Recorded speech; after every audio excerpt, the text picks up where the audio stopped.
Morning. Welcome again to Morning Devotions. Thank you for our time together. I want you to come with me to the book of Luke chapter 7 today.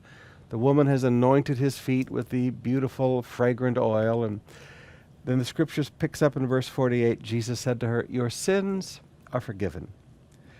Then those who were at the table with him began to say among themselves, "Who is this who even forgives sins?" And he said to the woman, "Your faith has saved you."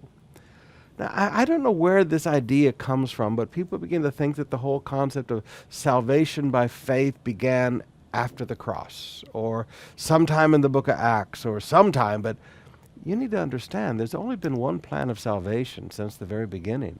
That's salvation by faith. Jesus looked at this woman under the law and said, "Your faith has saved you. Go in peace." Faith brought forgiveness. Faith brought salvation. Now, you need to just go back and begin to realize Abraham believed God and it was credited to him as righteousness. He was saved by faith. Now, some of you, please forgive me, you're hearing a lot of nonsense coming out of Western society and Western churches that, we don't need to read the Old Testament anymore because we're not under the old covenant. Well, a lot of that has nothing to do with the covenant.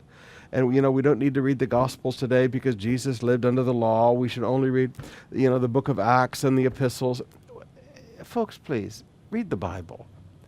It's one story of salvation. I don't know how people can break it up in these little theological nonsense compartments that they do. God has never changed. He's the same yesterday, today, and forever. God's promises are always true. God did not have a personality makeover between Malachi and Matthew. The Bible is the Bible is the Bible.